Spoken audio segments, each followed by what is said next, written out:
Encore un dimanche riche d'enseignements à la CER. De Paris à Brest, nos hommes de Dieu nous ont conduits encore plus en profondeur dans la compréhension de notre foi. Et puis cette semaine, une entrée fracassante pour la Benjamine de la famille, l'église de Nantes. Vous êtes à la CER, c'est parti pour le rewind.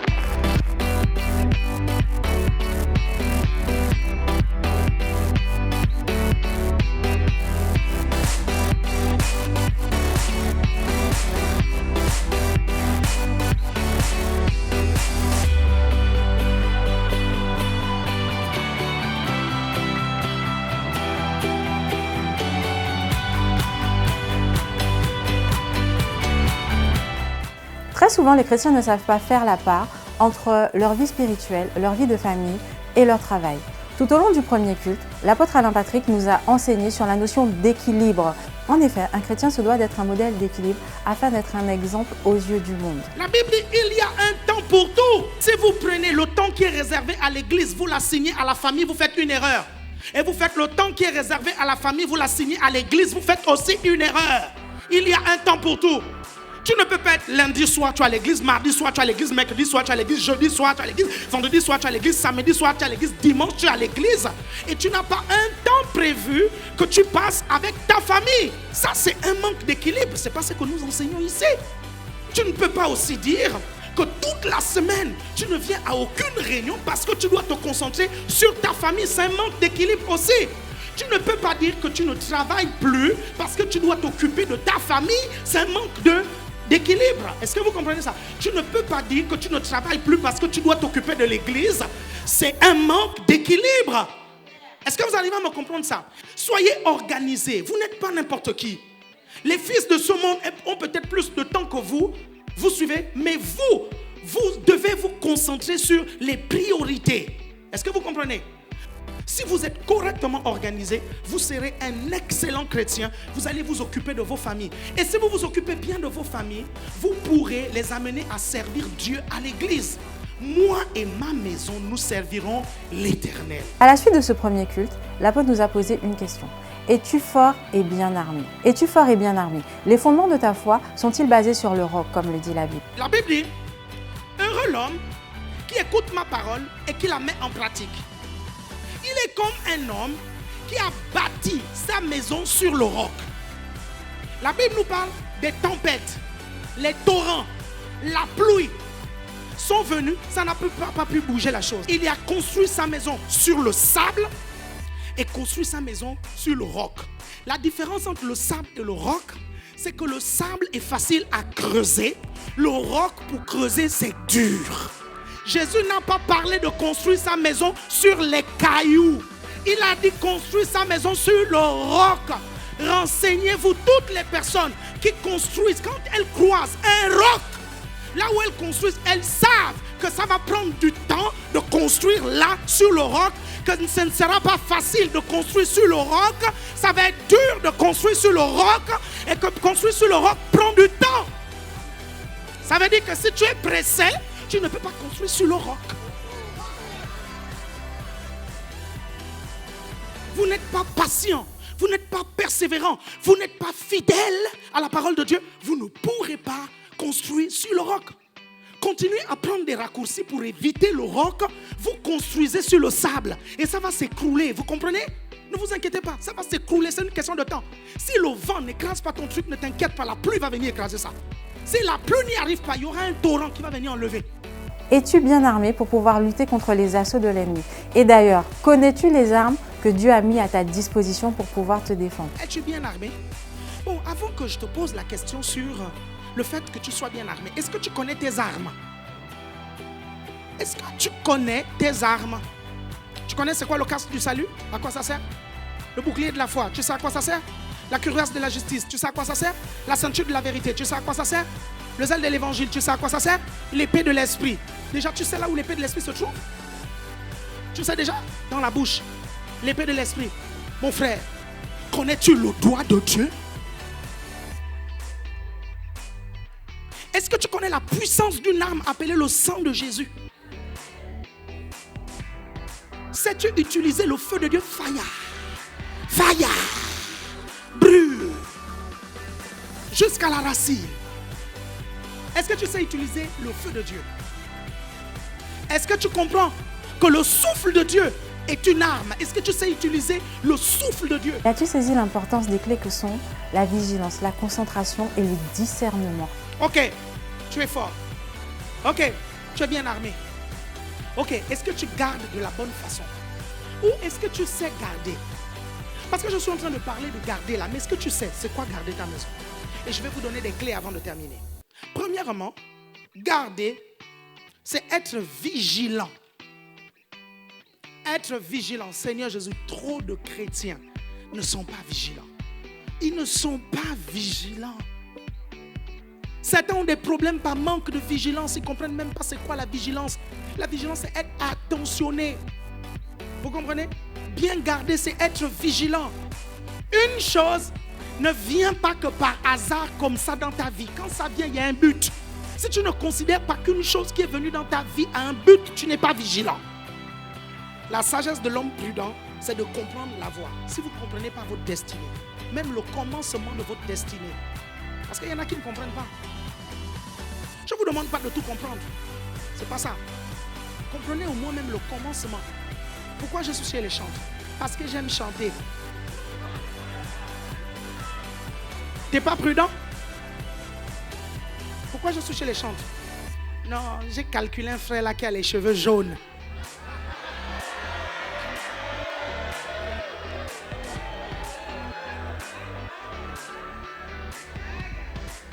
Il a les cheveux jaunes, donc je rentre chez les chantres parce qu'il faut à tout prix que j'ai ce frère-là.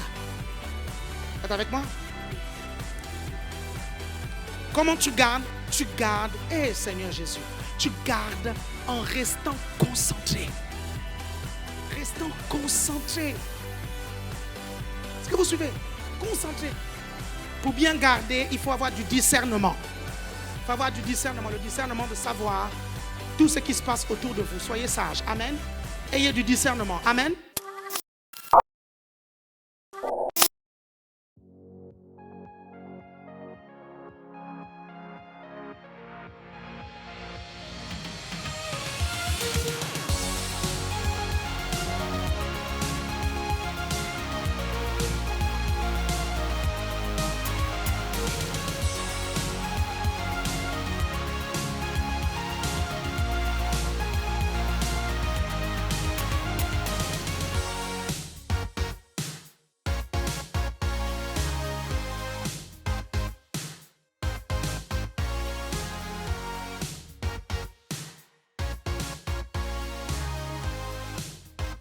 Nous nous arrêtons à l'église de Lyon où le pasteur Yvon Muketo a poursuivi son enseignement quant au fondement de la foi.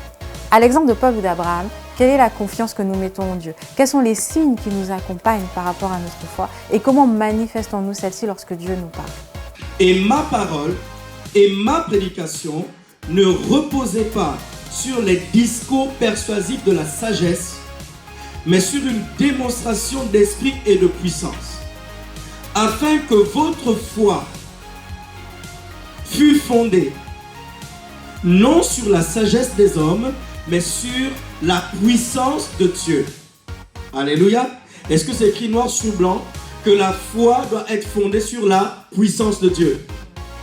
Est-ce que nous voyons que la foi, ce n'est pas une histoire de discours persuasifs, c'est-à-dire essayer de convaincre les gens avec la bouche, avec le blabla.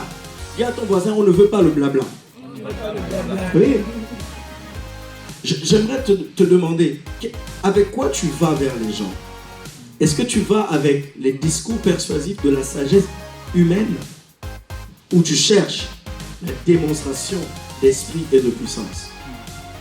Mais tu ne peux pas obtenir la démonstration d'esprit et de puissance si tu n'as pas foi en ce Dieu-là. Si tu n'as pas foi dans le Saint-Esprit et dans sa capacité de se démontrer par sa puissance. Alléluia. Et il dit clairement ici, donc le but, il dit, et ma parole et ma prédication ne reposaient pas sur les discours persuasifs de la sagesse, mais sur une démonstration d'esprit et de puissance. La foi est étroitement liée à la puissance de Dieu. En fait, la foi est fondée sur la puissance de Dieu. C'est-à-dire que tout ce en quoi je crois dans ma marche avec Dieu, c'est parce que je sais que Dieu est puissant derrière. C'est ça que ça veut dire. Que la foi soit fondée sur la puissance de Dieu. Tout ce en quoi je crois venant de la part de Dieu, c'est parce que je me dis et je sais que Dieu est puissant. Tu n'as pas dit un mot amen. En parlant d'actes démonstratifs, ce dimanche, plus d'une dizaine de personnes sont passées par les eaux du baptême à l'église d'ACER Nantes, manifestant ainsi leur foi aux yeux de tous.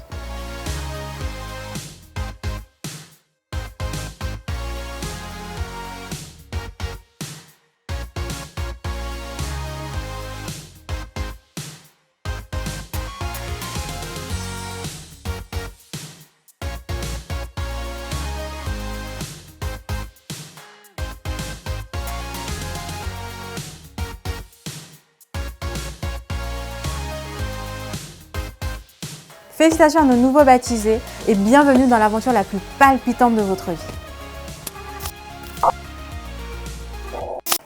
Nous ne saurions clôturer ce rewind sans évoquer l'événement du mois de janvier à Paris. Sortez vos agendas, réservez vos dates. Le 26 janvier aura lieu la première édition de Gospel en scène, une nouvelle manière de partager l'évangile. Toute une pléiade d'artistes sélectionnés pour vous permettre de passer une soirée inoubliable. J'ai nommé B-White, Cassandra Reno, Windy Montauban et bien sûr les porteurs de réveil. Et cerise sur le gâteau, un cocktail dînatoire concocté par nos soins vous attend.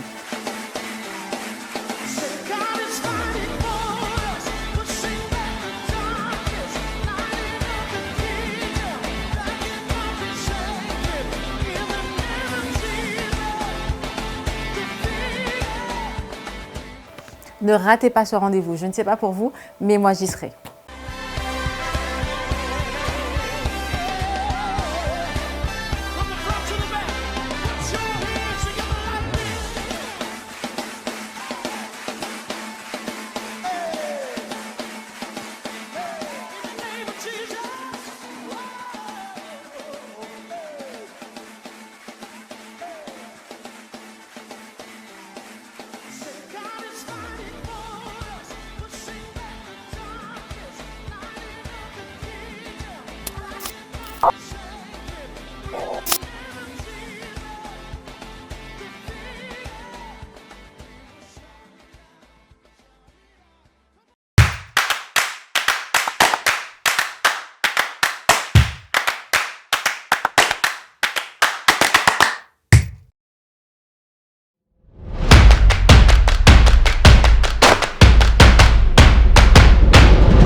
Un travail merveilleux pour ce rewind.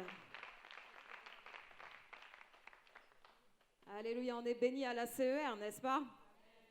On est béni à la CER, n'est-ce pas? Amen, voilà, ça va un peu mieux. Donc j'aimerais bien sûr honorer l'homme de Dieu de la maison. Ce n'est pas le seul homme de Dieu, mais c'est le visionnaire, l'apôtre Alain Patrick Tsingué, s'il vous plaît, sous vos acclamations. Alléluia, j'aimerais aussi honorer tous les pasteurs qui sont ici présents, le couple Rocambora, le PE Claire, le couple Ma Foi, le couple Ntoutoum et le couple Nguépé. Alléluia, nous avons des hommes de Dieu formidables dans cette maison, nous sommes privilégiés, n'est-ce pas? Amen, amen. Et nous avons aussi un peuple merveilleux en votre présence. Vous aussi, vous êtes là, vous pouvez acclamer le Seigneur pour vous. Alléluia.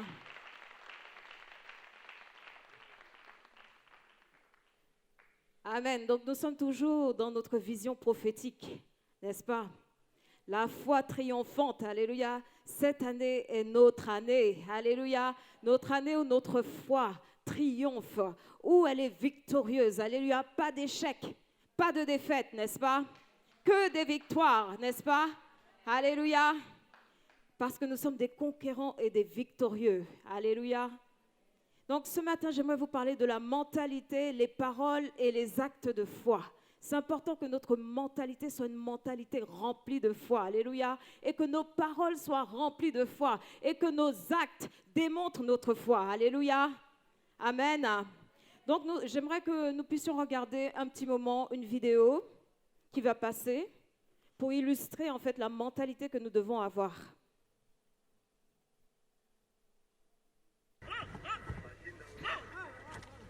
Sasa hiyo ameshinda, Sharubudume amemwogopa. Oh my God. Der hat Power. Der brautet Eier hin. Asembwa analeta noma mbaya kabisa, anamuuma Sharubu It's vibaya. like a one hit for the line. Bado wanapigana.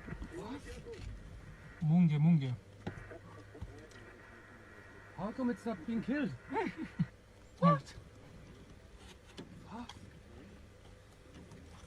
I think Amen. Merci le multimédia.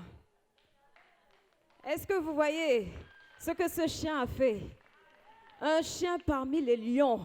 Un chien de petit gabarit en face des lions féroces. On dit que le lion, c'est l'animal le plus fort de la jungle.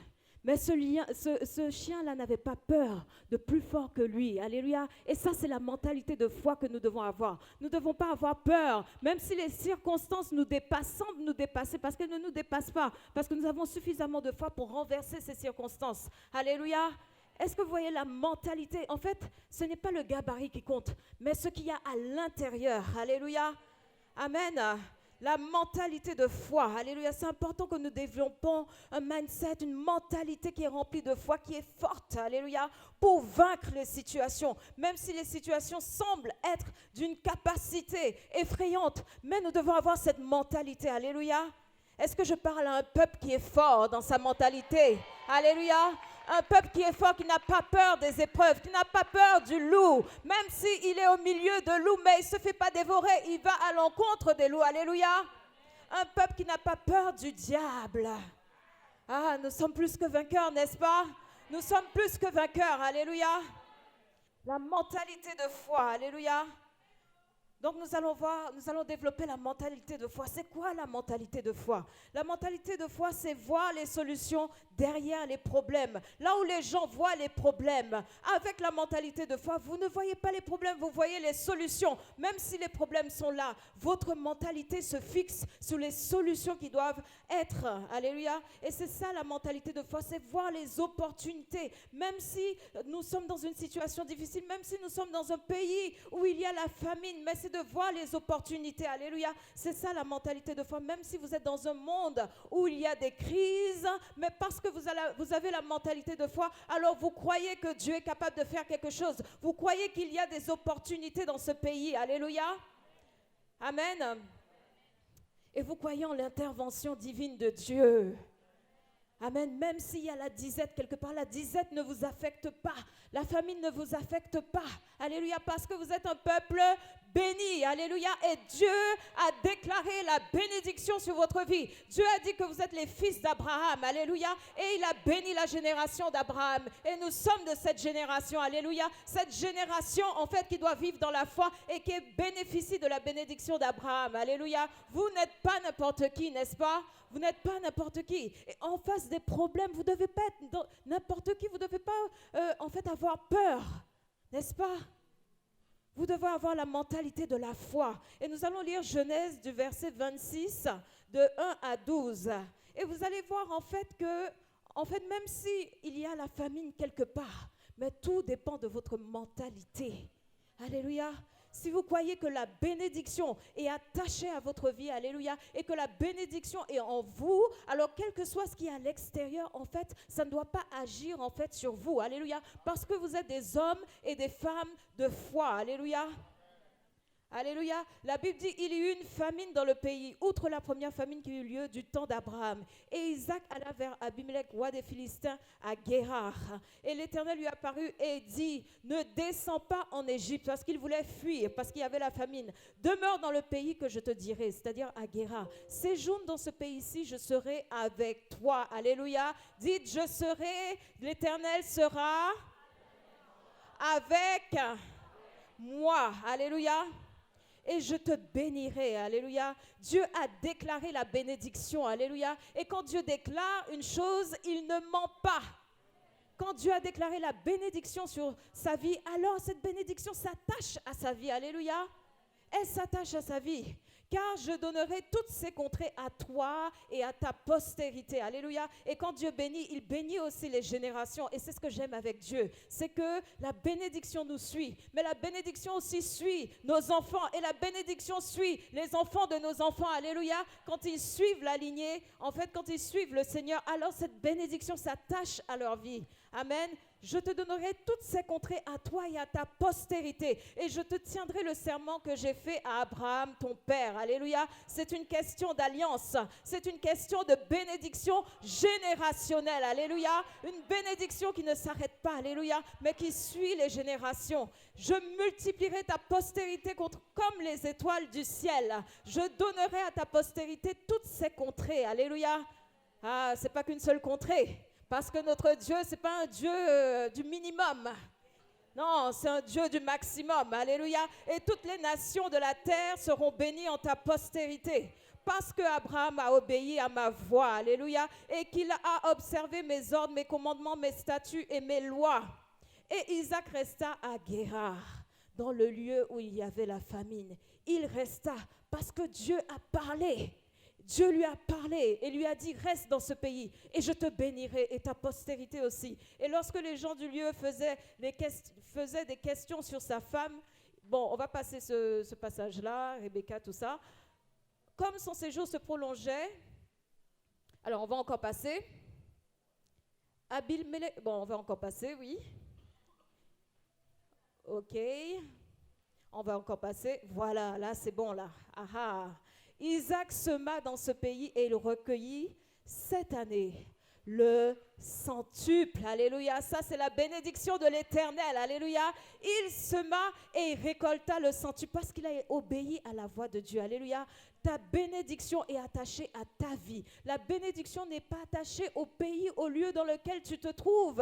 La bénédiction est attachée à ta vie. Donc, quel que soit le lieu où foule tes pieds, alors ce pays-là, il va te rapporter. La Bible dit qu'il sema dans une terre qui n'était pas censée rapporter. Mais cette terre a rapporté parce que la bénédiction était en lui. Alléluia. Et quand la bénédiction est en toi, quel que soit le lieu dans lequel tu te trouves, ça ne dépend pas en fait de la situation du pays, mais ça dépend de la bénédiction qui est attachée à ta vie. Alléluia. Et cette bénédiction, on ne peut pas te l'ôter.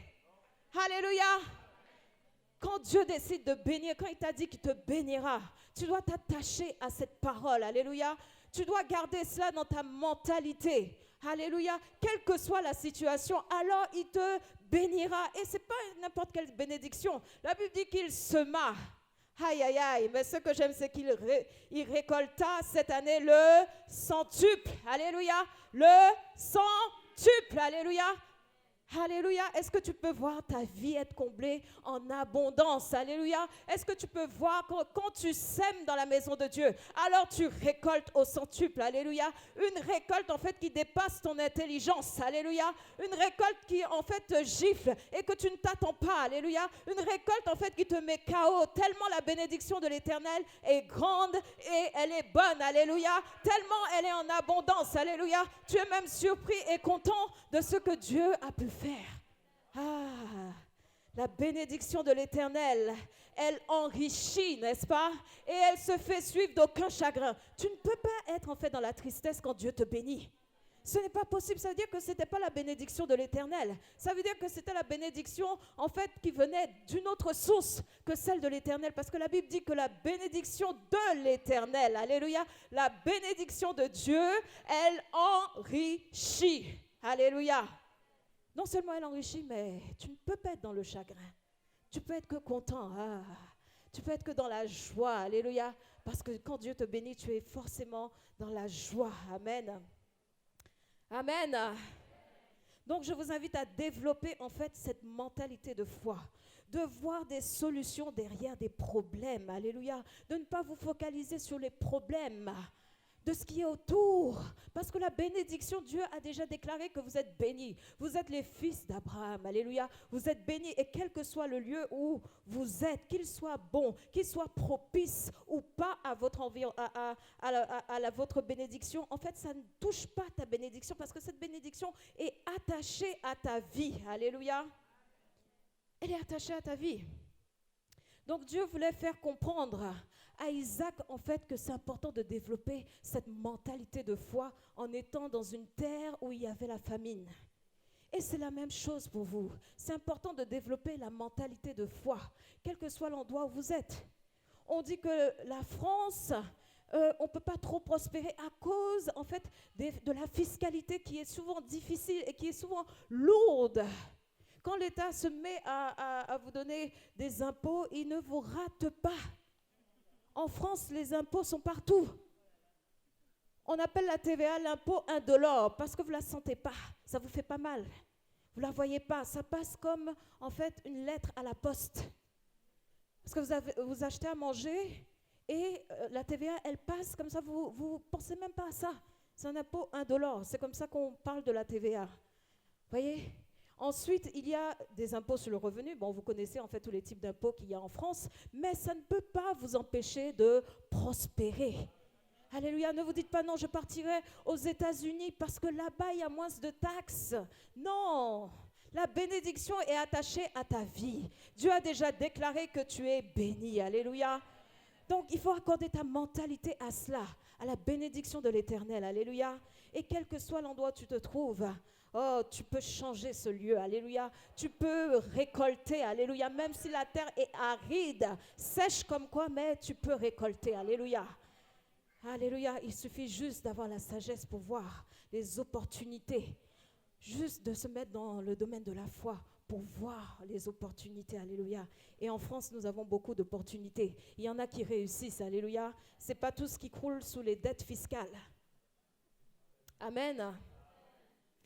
Est-ce que tu peux dire avec moi, je transporte la bénédiction, quel que soit le lieu où je foule. Oh, la bénédiction agit pour moi. Elle agit en ma faveur. Alléluia. Et je récolte au centuple. Ah là là, nous sommes un peuple béni. La mentalité de foi, c'est voir le lait et le miel là où les autres voient les géants et les ennemis. Le lait et le miel. Nombre 13 au verset 27. C'est important de voir le lait et le miel, de se focaliser sur le lait et le miel et de ne pas voir les géants, comme ceux qui sont allés conquérir Canaan et qui sont les 12 espions. Sur 12 espions, il y en avait 10 qui avaient un mauvais rapport, mais il y en avait 2 qui avaient la foi. Alléluia. Caleb et Josué ne voyaient pas comme les 10 autres espions. Alléluia. Et quand tu as la mentalité de foi, tu ne peux pas voir, en fait, tu ne vois pas de la même façon. Tu te focalises sur le lait et le miel. Tu ne te focalises pas, en fait, sur les géants et tes ennemis. Parce que tu sais que tu dois, en fait, tu vas là-bas, c'est pour prendre le lait et le miel. Alléluia. Une foi pour conquérir, une mentalité pour conquérir, alléluia. Et tu dois avoir cette mentalité de conquête, alléluia. La mentalité négative ne va t'amener nulle part. La mentalité négative va te faire te fixer sur les géants. Et tu vas avoir peur. Et tu ne vas rien faire parce que tu as peur des géants. Ils avaient peur des géants, les 10 espions. Ils avaient peur. Alors que quand tu as la mentalité de foi, alors tu vas conquérir. Même s'il y a des géants, tu y vas. Alléluia. Alléluia. C'est ce que nous devons faire, fixer nos yeux sur le lait et le miel. Et ensuite, Dieu va ouvrir les portes. Alléluia. Dieu va ouvrir les portes. Si on t'appelle pour un travail où tu as 1700 € et tu vois que la distance, elle est longue, ça se trouve à 1h30 de chez toi. Fixe tes yeux sur le salaire, le lait et le miel. Ensuite, Dieu ouvrira des portes pour un travail qui est plus proche de chez toi. Alléluia. C'est ce que Dieu veut, que nous ne fixons pas nos yeux sur la distance, mais sur les 1700 € de salaire. Alléluia. Et c'est ça la mentalité de foi. Se fixer sur les bonnes choses, les choses positives. Alléluia. Le pessimisme, ça ne doit pas être le lot des enfants de Dieu, non. Dieu s'intéresse à notre mentalité, à notre système de pensée. Dieu s'intéresse à cela parce que tels nous sommes dans notre tête, en fait, telles sont nos pensées, tels nous sommes. Et si tu as la mentalité de foi, tu vas agir comme quelqu'un qui a la foi. Alléluia. Donc, quel que soit, vous savez qu'il y a des personnes qui sont très, très pessimistes. à cause de parfois les déceptions qu'ils ont vécues, leur passé et tout qui a été rempli de mauvaises choses et qui en fait ne voient pas leur avenir, qui ne voient pas en fait des bonnes choses, qui ne sont pas optimistes, qui n'ont pas les yeux de la foi. Ils sont fixés sur tout ce qui est négatif. Vous savez, on peut être dans cette salle-là, mais il peut y avoir des personnes qui voient les bonnes choses qu'on fait. Mais il y en a aussi qui ne voient que les mauvaises choses. Parce qu'en fait, leur système de pensée a été programmé pour voir que les mauvaises choses, pour pouvoir tout le temps critiquer et voir les mauvaises choses. Alors qu'il y en a de ceux qui voient les bonnes choses et qui ne critiquent pas, mais qui ressentent l'aspect positif. Alléluia. Et c'est ce que Dieu veut que nous fassions. Alléluia. Voir l'aspect positif et focaliser dessus. Alléluia. C'est ça la mentalité de foi. Et nous devons corriger notre système de pensée. Et nous devons le programmer à avoir une mentalité de foi. Alléluia. Une mentalité de foi. Et tu dois corriger ton système de pensée. Il y a des gens qui voient tout le temps la vie en noir. Comme il y a des gens qui voient tout le temps la vie en rose. Et qui planent, qui sont sur leur nuage. Oh, la vie est belle. Vous voyez ? La vie est belle parce qu'ils voient les bonnes choses et ils jouissent de la vie parce qu'ils sont focalisés sur les bonnes choses de la vie. Mais si tu es focalisé sur les mauvaises choses de la vie, tu vas forcément voir la vie en noir et tu ne vas pas jouir de la vie et tu vas tout le temps te plaindre, tu vas tout le temps murmurer parce que la vie a été que problème sur problème. Mais tu dois voir les bonnes choses. Tu dois changer ta mentalité. Alléluia. Il y a des gens tellement ils ont vécu des mauvaises choses, ils n'arrivent jamais à pouvoir dire les bonnes choses. Mais tu dois corriger ta mentalité. Tu dois la programmer à pouvoir voir les bonnes choses. Alléluia. Tu dois la programmer à pouvoir avoir cette mentalité positive, cette mentalité de foi. Alléluia. Et être focus sur ce qui compte, sur ce qui est bon. Alléluia. Alléluia. C'est comme ça que nous devons être. Avoir la mentalité de foi, focus sur les bonnes choses, alléluia, et changer, ne pas regarder à ce qui est mauvais, alléluia. Il y en a qui disent, oh, ma semaine, elle a mal commencé, lundi a mal commencé, mardi a mal commencé, et ils font une conclusion, donc, jeudi, vendredi, samedi, dimanche, ça va mal se terminer. Non, tu ne dois pas parler comme ça. La mentalité remplie de foi dit lundi ça a mal commencé, mardi ça a mal commencé, jeudi quelque chose va se passer, alléluia, vendredi ça va être encore mieux, samedi ça va être encore mieux et dimanche Dieu va me gaspiller, alléluia. C'est ce que Dieu veut que nous fassions, alléluia. Une mentalité positive. Tu ne dois pas te laisser abattre. Et je vais rebondir sur mon troisième point concernant la mentalité. La mentalité de foi ne se laisse pas abattre par les circonstances. Elle ne se laisse pas abattre. Alléluia. La mentalité de foi dépasse les circonstances négatives. Nous allons lire Romains 8 au verset 37. Tu peux être dans une mauvaise situation, mais cela ne doit pas conditionner ta mentalité. Est-ce que tu m'entends ce matin? Cela ne doit pas conditionner ta mentalité. Tu peux être dans une mauvaise situation, tu peux être dans un mauvais appartement, dans un mauvais travail, mais cela ne doit pas conditionner ta mentalité. Alléluia. Ta mentalité, c'est toi qui décides en fait. C'est toi qui décides. Alléluia. Et nous devons être des décisionnaires de notre manière de penser. Alléluia. Tu dois être décisionnaire. Ce qui arrive et qui veut atterrir dans ta mentalité, qui n'est pas conforme à la parole de Dieu, tu dis non, non, non, tu ne viens pas atterrir dans ma pensée. Il n'y a pas de place pour toi. Parce que ma mentalité, c'est une mentalité remplie de foi. Il n'y a pas de place pour toi. Et tu sors au nom puissant de Jésus. Retour à l'envoyeur. Va chez ton maître. Ici, il n'y a pas de place pour toi. Alléluia. Mais dans toutes choses, la Bible dit, mais dans toutes ces choses, alléluia, la Bible dit pas dans certaines choses. Nous sommes plus que vainqueurs par celui qui nous a aimés. Dans toutes choses. Est-ce que vous réalisez? Dans toutes choses. En fait, tu dois pas être dans l'échec. Tu dois être plus que vainqueur. Dans toutes choses. Toutes circonstances, alléluia. Les choses doivent concourir en ta faveur. Ne te laisse pas abattre. Alléluia. Et il faut commencer à penser une vie meilleure et se fixer des objectifs et des stratégies. Tu peux être dans une situation défavorable, mais il faut te fixer en fait des objectifs et il faut accompagner ces objectifs de stratégie. Ça ne sert à rien d'avoir des objectifs, mais après, il n'y a pas les moyens pour atteindre les objectifs. Il faut se fixer des stratégies. Et les stratégies, ce sont les moyens pour pouvoir atteindre les objectifs. Alléluia. Alléluia. Pas de mentalité négative. Pas de mentalité négative. Et on ne se laisse pas abattre. On ne se laisse pas abattre. Alléluia. Dieu, quand la terre était informe et vide, n'est-ce pas? Il y avait le chaos, il y avait le désordre, il y avait le tohu-bohu, n'est-ce pas? Mais Dieu a fait quelque chose, n'est-ce pas? Il a recréé la chose, alléluia. Là où il y avait le vide, le manque, il a rempli la terre, alléluia. Il a dit que la lumière soit et la lumière fut. Il a dit qu'en fait, qu'il y ait des arbres fruitiers. Et les arbres fruitiers sont venus remplir la terre. Il a mis des eaux, il a mis des poissons, il a mis des espèces, en fait, de toutes sortes pour peupler la terre. Et il a couronné le tout en mettant un homme et ensuite une femme. Dieu a rempli le vide qu'il y avait. Il a rempli.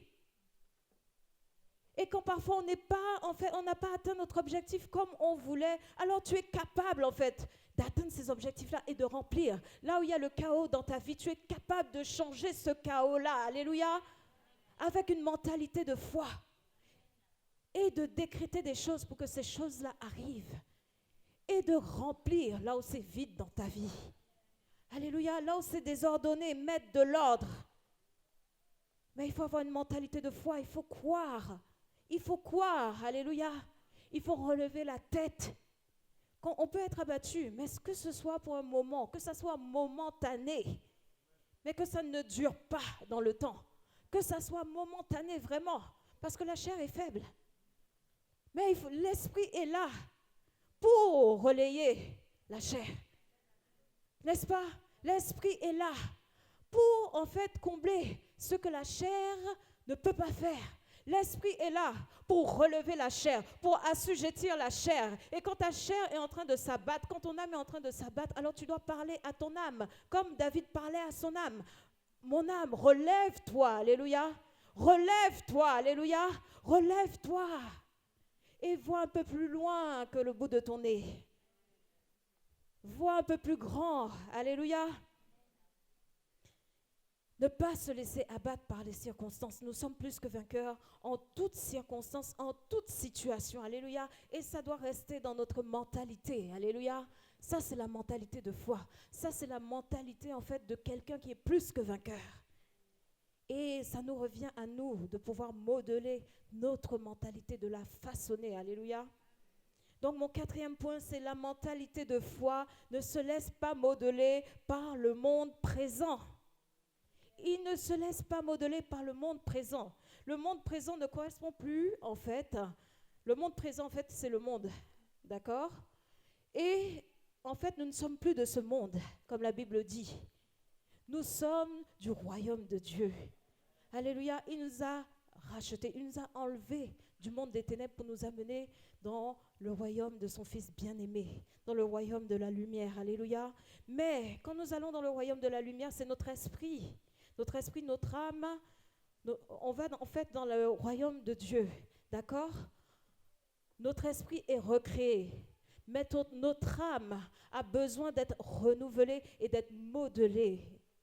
Elle doit être modelée. Elle a accepté Christ, ok? Elle appartient au royaume de Dieu, mais il faut qu'il y ait une transformation. Et la Bible nous parle justement du renouvellement de notre intelligence, de la métanoïa, de la transformation, alléluia, de notre mentalité. Nous quittons un pays pour aller dans un autre pays. Nous ne devons pas garder la mentalité de l'ancien pays qui ne correspond pas à celle du nouveau pays dans lequel nous avions décidé en fait d'habiter. Nous devons adopter, absorber en fait la mentalité de ce pays. Et tu dois absorber la mentalité du pays, du royaume de Dieu dans lequel tu es. Et tu dois laisser les choses du monde. La vaine manière de penser du monde doit rester dans le monde. Alléluia. Amen. Nous devons penser autrement, comme la parole de Dieu pense. Alléluia. Comme la parole de Dieu dit. Nous devons avoir le même système de pensée. Alléluia. Parce que c'est le système du royaume de Dieu. Et la façon de penser quand tu étais dans le monde ne doit pas être pareille que dans le royaume de Dieu. Il ne faut pas utiliser le même mode de pensée qui est faux. Et parfois, on se borne à des mensonges du diable. Mais ce sont en fait les mentalités du monde. Et nous devons les reconnaître par le renouvellement de notre intelligence, qui est conforme à la parole de Dieu. Et le but du diable, c'est que quand nous sommes dans le royaume de Dieu, c'est de nous amener des pensées mensongères. C'est de remettre en fait l'Égypte encore dans Canaan. Alors que les pensées de l'Égypte doivent rester en Égypte. Les pensées de Canaan, nous devons les adopter et refouler les pensées de l'Égypte. Et notre manière de penser doit être totalement changée, renouvelée. Un nettoyage dans notre pensée. Alléluia, un nettoyage total. On nous a appris à raisonner, à faire des thèses, antithèses, synthèses, des dissertations, mais avec la parole de Dieu, on ne raisonne plus. Quand on est dans le royaume de Dieu, on ne raisonne plus avec la parole de Dieu. Quand elle dit quelque chose, on dit oui et amen à cette vérité. On ne raisonne plus. On ne cherche pas l'antithèse. On ne cherche pas l'antithèse. On reste sur la thèse. On reste sur le roc de la parole de Dieu. Alléluia. Et quand des choses viennent, des vents contraires viennent, alors on refoule ces vents-là. Retour à l'envoyeur.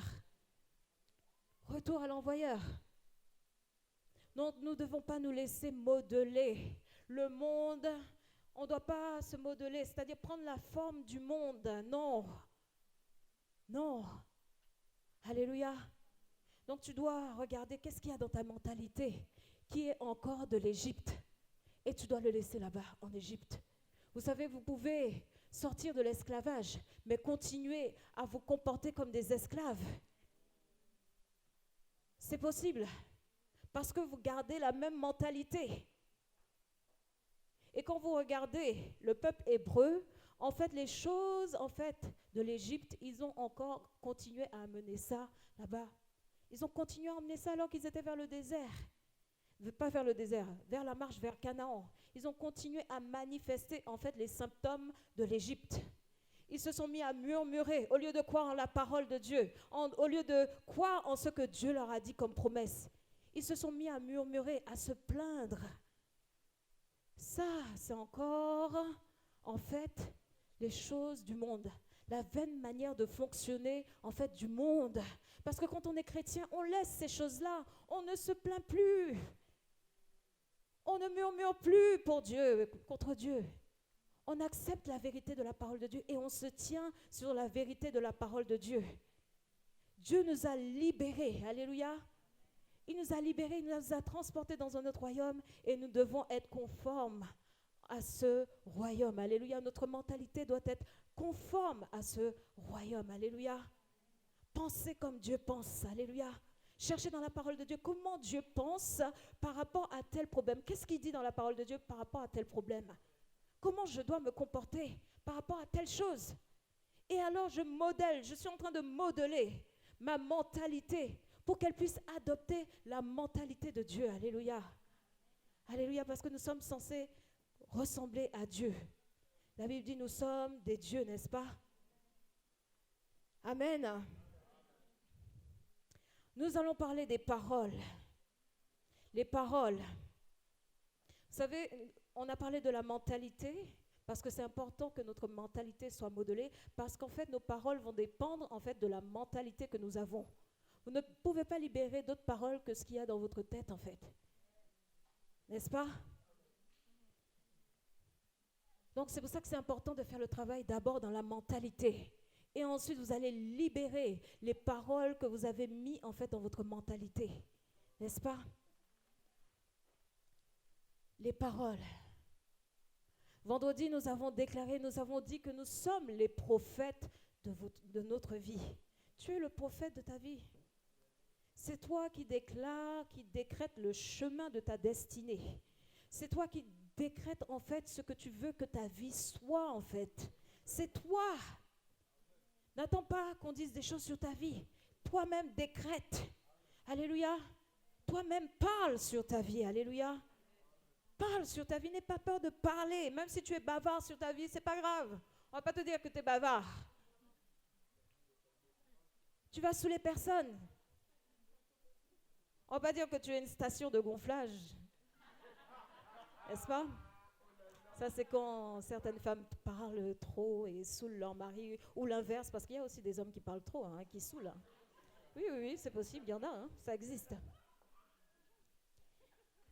Donc, c'est important de parler sur sa vie, alléluia, et de tracer sa destinée avec les paroles, alléluia, des paroles précises. Tu sais ce que tu veux pour ta vie, alléluia. Tu es en fait le meilleur informé de ce que tu veux pour ta vie. C'est toi qui as la meilleure information. Tu as la meilleure information. Alors, n'aie pas peur de te lever dans la prière, de te lever dans la foi, alléluia, et de déclarer avec puissance des paroles qui changent, qui bouleversent les situations. N'aie pas peur de prophétiser sur ta vie. Et ce vendredi-là, on a prophétisé sur notre vie, alléluia, et c'était puissant, alléluia, c'était puissant. On a bougé les choses dans le monde spirituel. C'était bon. Tant pis pour les absents, ils ont toujours tort. Et oui, il faut déclarer. Il faut que notre langage s'accorde avec le langage de la foi. Ah oui, le langage de la foi. Et vous savez, les paroles sont le pont entre le monde spirituel et le monde physique. Et dans le monde spirituel, les mots sont des choses. Et en hébreu, le mot qui a donné, en fait, chose, c'est dabar. Et c'est le même mot qui a donné parole. Donc, n'aie pas peur de libérer des dabars. N'aie pas peur de libérer des dabars sur ta vie. Alléluia. Tu as suffisamment d'autorité pour pouvoir parler sur ta vie et que les choses se réalisent. Tu as suffisamment d'autorité pour tracer ta destinée. Alléluia. Et de tracer ta vie afin qu'elle soit en fait ce que tu veux qu'elle soit. Alléluia. Et que quelqu'un d'autre ne dirige pas ta vie. Toi-même, tu es le propre conducteur de ta vie. Alléluia. Tu es le propre prophète de ta vie. C'est toi qui traces ta destinée. Alléluia. Les autres peuvent parler, mais je dois parler encore plus que les autres. Je dois faire encore plus de bruit que les autres. Alléluia. Il s'agit de ma vie. Alléluia. C'est ma vie. Alléluia. C'est ma vie. Donc on doit se discipliner et déclarer des bonnes choses. Alléluia. Discipliner notre bouche et déclarer de bonnes choses.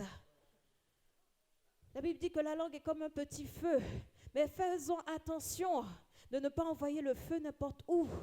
Faisons attention de ne pas envoyer le feu là où il ne faut pas. Faisons attention de ne pas envoyer le feu dans notre camp.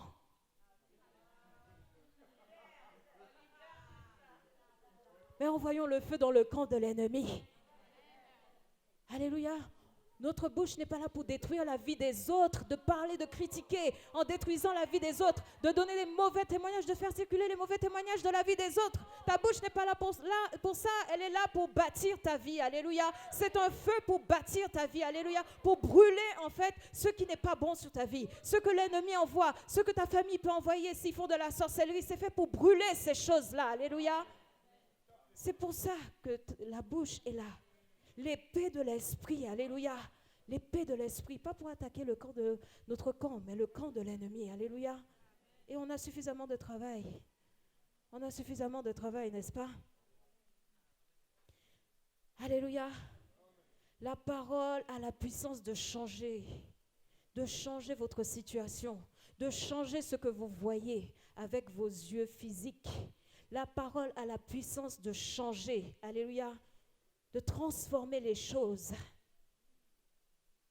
Dieu voyait le tohu-bohu, mais aussi il avait la vision de la terre remplie. Il voyait la terre vide, mais il voyait aussi la terre remplie, parce que c'était en lui. Et ensuite, il a libéré la chose par la parole. Il l'a libérée. Et tu dois faire en sorte que tes yeux puissent voir aussi ce que tu désires que ta vie soit.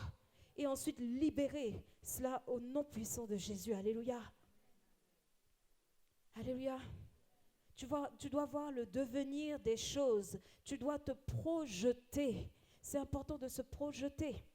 Se projeter, c'est quoi? C'est voir au-delà de ce qu'on voit dans les yeux, par nos yeux naturels, nos yeux physiques. Vous voyez, c'est comme quand vous allez dans un appartement qui est moche, qui n'est pas habité, qui est vide, où le sol, il est à refaire.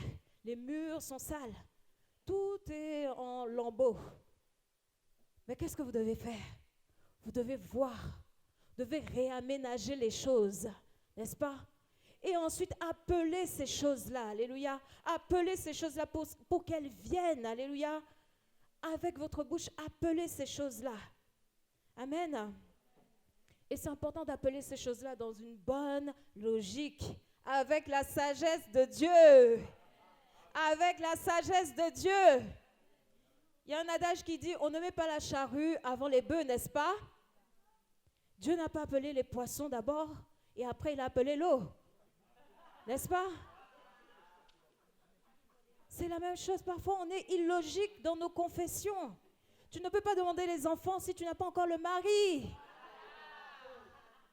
N'est-ce pas? Il faut appeler les choses dans une certaine sagesse. La sagesse divine, la sagesse de Dieu. N'est-ce pas?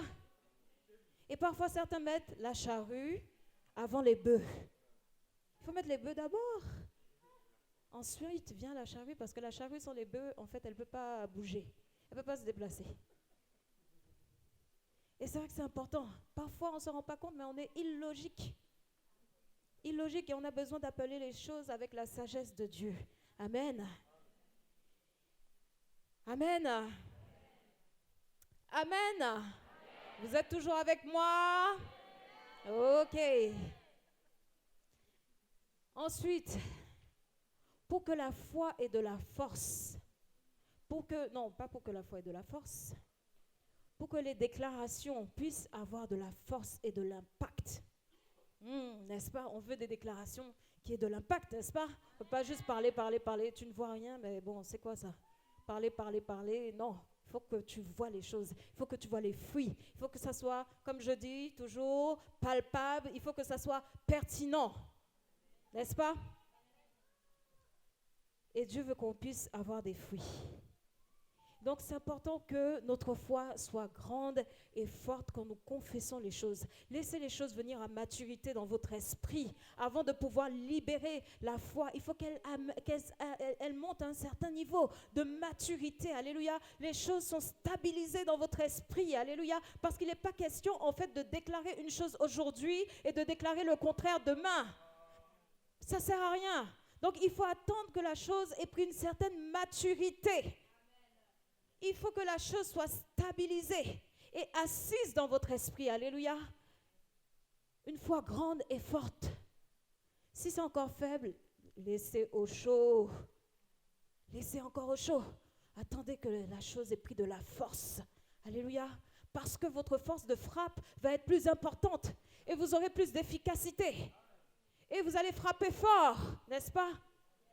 Mais il faut attendre d'avoir cette force-là avant de déclarer, alléluia, pour avoir des résultats. Quand la porte elle est fermée, alors vous frappez avec force, vous confessez avec force, alléluia. Et la porte, en fait, elle n'a pas d'autre choix que de s'ouvrir. Elle n'a pas d'autre choix que de s'ouvrir. Et c'est important, en fait, d'attendre que la chose mûrisse, alléluia, que la foi grandisse, alléluia. Et là, vous allez sur le ring et vous commencez à boxer, alléluia. Force de frappe. Amen. Et c'est important aussi d'avoir de la consécration dans nos paroles. Notre bouche doit être consacrée. On va voir le verset Jean 10, 34. Pourquoi je le dis? Parce qu'en fait, on doit être fidèle dans nos paroles, dans notre confession de foi. On doit être fidèle dans ce qu'on dit. C'est pour ça qu'il faut attendre que la foi mûrisse, que ça soit un bon niveau pour pouvoir déclarer. Alléluia. Consacrer nos paroles. Consacrer nos paroles. Et que nous soyons fidèles dans notre parole. Parce que nous ne devons pas créer de la désorganisation. Et ensuite, les anges ne savent même pas qu'est-ce qu'il faut faire. Il faut avancer, il faut reculer, il faut aller à gauche, il faut aller à droite. Si un jour tu dis non, j'avance, un autre jour tu dis je recule, un autre jour tu dis je vais à gauche, à droite. Non, ils sont perdus les anges là. Qu'est-ce que je fais? Mais quelle désorganisation. Mais cet homme, il n'est pas très ordonné. Vous voyez, donc c'est important de stabiliser notre confession, de consacrer notre bouche aux paroles de foi et de les stabiliser en fait sur une seule parole, de tenir ce langage-là, de maîtriser ce langage-là. La bouche, elle se maîtrise, elle doit se maîtriser. Elle ne doit pas dire n'importe quoi, à n'importe quel moment. Elle doit être maîtrisée et les anges sont là en fait pour agir selon ce que notre bouche déclare. Les anges attendent nos déclarations pour pouvoir agir, n'est-ce pas? Par contre, si vous ne déclarez pas, vous les mettez au chômage, c'est dommage. Mais ils attendent, ils sont là, oui. Alors, qu'est-ce qu'elle va dire aujourd'hui? Alléluia, qu'est-ce qu'elle va dire? Quelle parole puissante elle va déclarer? Alléluia. Et là, je vais m'exécuter. Je vais aller accomplir la parole qu'elle a déclarée. Alléluia. Quand tu dis que ton business va réussir, alors tu dois tenir ton langage ferme et stable, affermi sur la foi. Ton business va réussir et alors tu commences à déclarer que cette année, j'aurai tant de bénéfices. Alléluia. L'année prochaine, j'aurai un autre montant de bénéfices. Alléluia. Et tu dois stabiliser, consacrer ta bouche afin qu'elle tienne ferme dans la foi. Qu'elle ne soit pas ballottante. Qu'elle ne dise pas des paroles négatives, des paroles d'incrédulité, parce que les anges ont pour mission en fait d'opérer. Et ils sont mandatés pour être à notre service. Donc comment tu sers les anges? Comment tu les sers? Tu les sers avec quoi? Donc c'est important de maîtriser notre langue, alléluia. Maîtriser nos paroles, que ce soit que nous restons affermis dans les paroles de foi. Parfois, ça peut nous arriver de chanceler. Oui, c'est vrai, ça peut nous arriver de chanceler, mais on doit se relever et maintenir notre confession. Alléluia. Maintenir notre bouche dans des déclarations en fait de foi. Alléluia. Jean 10, 34 dit, Jésus leur dit, n'est-il pas écrit dans la loi? J'ai dit, vous êtes des dieux. Vous êtes des dieux et vous devez parler comme des dieux, n'est-ce pas? Et les dieux que Dieu a fait de nous, ce ne sont pas des dieux qui parlent des paroles d'incrédulité. Ce sont des dieux qui parlent des paroles de foi. Alléluia. Vous êtes des dieux. Est-ce que tu réalises? Tu es un Dieu. Alléluia. Tu as le potentiel de créer les choses dans le monde spirituel. Tu as le potentiel de recréer ta situation, de recréer ta vie. Tu as ce potentiel-là. Tu es un Dieu. Vous êtes des dieux. Et vous vivez comme des simples hommes. Parce que vous laissez envahir par les circonstances du monde. Vous laissez le monde, en fait, vous affaiblir. Mais vous êtes des dieux. Et vous devez imposer ce monde avec des paroles de foi. Alléluia. Vous devez imposer les situations des paroles de foi. Et elles doivent abdiquer sous la puissance de vos paroles de foi. Alléluia. Elles doivent abdiquer. Il n'y a pas d'autre choix. Alléluia. Alléluia. Pas de désorganisation dans le monde spirituel. Alléluia. Pas de désorganisation. Pas de désorganisation. Je maintiens la confession de foi. Alléluia. Je maintiens ma foi et je l'emmène à un niveau supérieur. Alléluia. Et ça, c'est notre défi cette année. Alléluia. C'est notre défi de pouvoir grandir dans notre foi. Alléluia. De pouvoir grandir dans notre foi. Que notre foi puisse grandir et prendre un bond. Amen.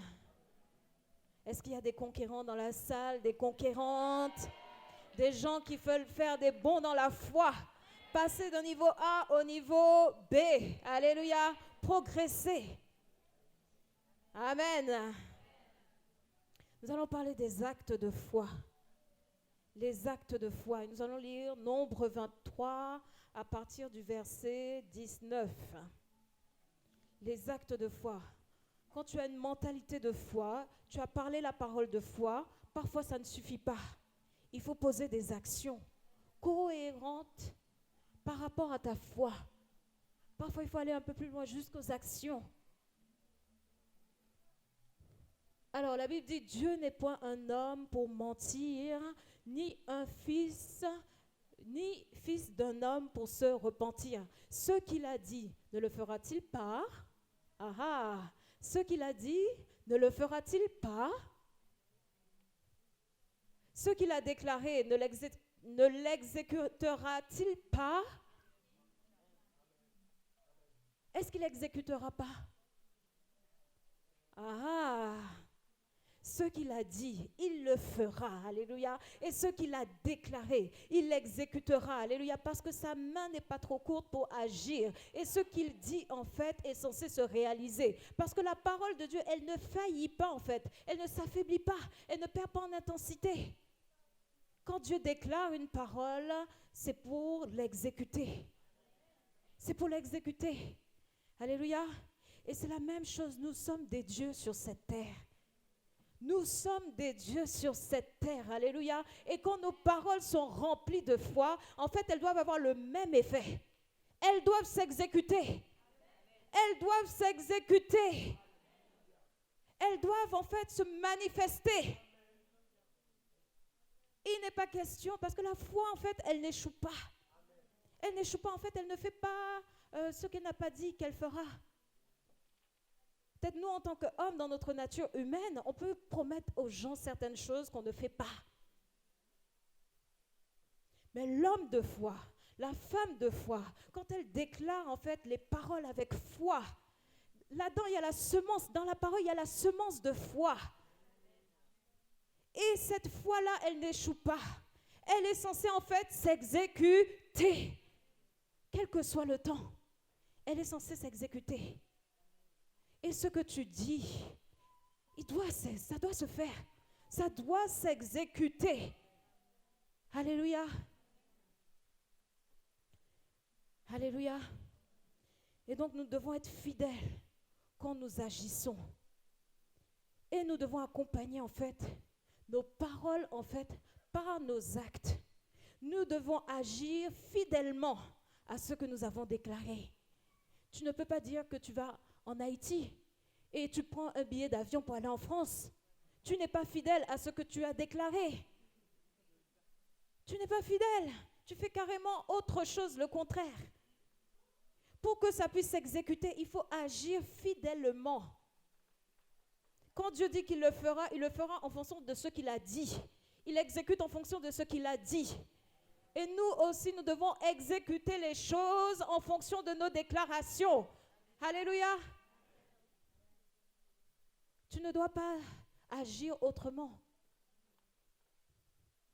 Si tu as déclaré que tu vas être prospère, tu ne peux pas agir autrement que quelqu'un, en fait, qui se considère comme quelqu'un de prospère. Tu ne dois pas tenir un langage différent de quelqu'un qui est prospère. Tu ne dois pas détruire la semence que tu as déclarée. Tu ne dois pas détruire les paroles que tu as déclarées et mettre autre chose par-dessus. Non, ne viens pas étouffer la plante. Non. Tu dois agir en fonction de cela. Alléluia. Tu as l'attitude de quelqu'un qui va prospérer. Alléluia. Tu as le langage de quelqu'un qui va prospérer. Et tu agis comme quelqu'un qui va prospérer. Alléluia. C'est la même chose en fait en face de la maladie. Tu sens les symptômes, mais tu ne déclares pas. Tu ne parles pas des symptômes, mais tu parles aux symptômes. Alléluia. Et tu agis, non en fonction des symptômes, mais tu agis comme quelqu'un qui sait qu'il est guéri. Alléluia. Et s'il vous plaît, attendons que les médecins attestent, s'il vous plaît, la guérison. Attendons ça. Alléluia. Attendons ça, soyons sages. Et attendons que les médecins attestent la guérison. Si vous voulez, allez même encore chez un autre médecin pour voir si c'est vraiment vrai. Mais attendons que vraiment les médecins déclarent que nous sommes guéris. N'est-ce pas? Nous sentons effectivement la foi dedans de nous, oui. Mais c'est important que les médecins attestent. Parce qu'il y a certains, ils ont pensé avoir la foi, mais ils ne l'avaient pas réellement. Ils ont arrêté les médicaments alors que les médecins n'avaient pas attesté. Et on peut le sentir. Mais c'est bien de vérifier, c'est la prudence, ça s'appelle la prudence. Ce n'est pas le manque de foi, c'est la prudence. Et la Bible nous dit d'être prudent, n'est-ce pas? Ce n'est pas le manque de foi que d'aller vérifier. N'est-ce pas? Vous allez vous dire peut-être que non, il faut que le fait d'aller chez un deuxième médecin, c'est La preuve qu'on ne croit pas. Non, c'est important, c'est bien d'aller voir un second médecin. Comme ça, vous êtes sûr que la chose, elle est vraiment réelle. Alléluia. C'est sage. Et la sagesse n'est pas contraire à la foi. C'est pas contraire. Les médicaments ne sont pas contraires à la foi. C'est pas contraire. Et c'est important par prudence, et je le redis par prudence, de regarder, de voir un médecin. Amen. Ça va, vous avez compris, ça va, j'ai pas été trouble, c'est bon? Alors, les actes de foi, la Bible nous dit que la foi sans les œuvres, elle est morte. Jacques 2, 26 nous dit, comme le corps sans âme est mort, la foi sans les œuvres est morte. Donc, notre foi a besoin, en fait, de poser des actions correspondantes. On a besoin de poser des actions en rapport avec notre foi. C'est important, si nous disons que Jésus-Christ est Seigneur, nous croyons que Jésus est celui qui apporte le salut, c'est important que nous allions évangéliser. C'est important de poser des actions. C'est important, n'est-ce pas? Donc nous avons besoin de poser des actions parce que la foi sans les œuvres, elle est morte. La foi a besoin d'œuvres, d'actions parfois. Il faut aller jusqu'aux actions. Alléluia. Et ça découle de source. Ta mentalité changée, tu proclames la parole, ensuite tu poses les actions. Ça va ensemble, ça découle de source. C'est la suite logique. Amen. Amen, amen. Vous avez été bénis par le message. Amen.